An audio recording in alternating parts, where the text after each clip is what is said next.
Guys, i-flex ko lang tong dala ng aking anak na Yema from Vegan.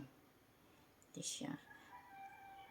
Binili niya ito sa Jaira Special Yema. Langka flavor ito, guys. Ayan siya. Ayan, nabuksan natin. Ayan, titignan ko ito. Wow. Guys, ito siya. Ang laki at saka ang haba. Ang bango.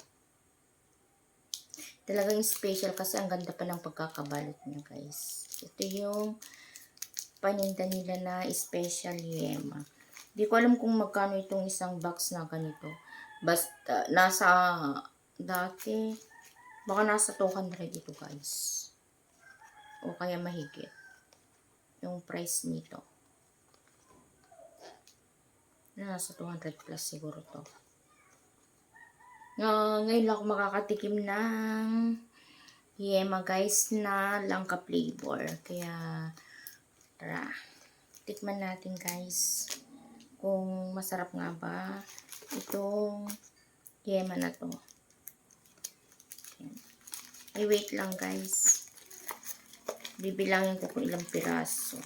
1, 2, 3, 4, 5. Wait lang. Lagay natin dito para bilangin ko, guys, kung ilang piraso yung laman. Yan, 2, 4, 5, 6, 7, 8,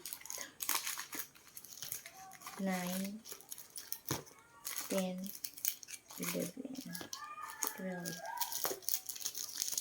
13, 14, 15, 16, 17, 19, 20.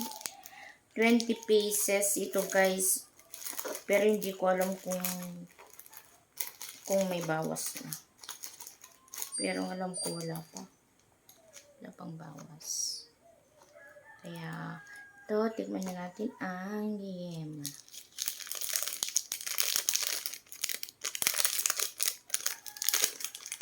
Mukhang masarap, guys. Ang Yema na langka flavor. Wow. In fairness, guys, masarap siya.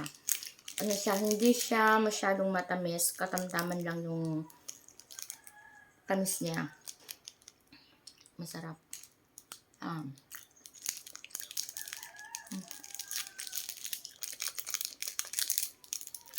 Napaka-chewy niya, guys.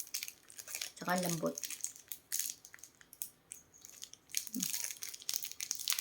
Okay, so. Sarap siya. Mukhang maubos ko itong isang balot.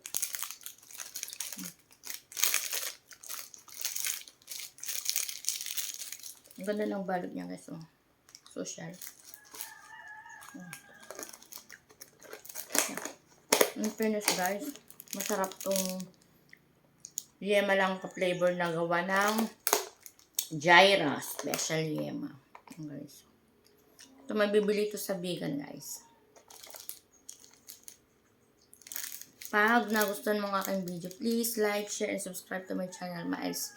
For more video update, please click the notification bell para updated ka sa mga video ko pang i-upload. Thank you for watching, guys. Bye-bye.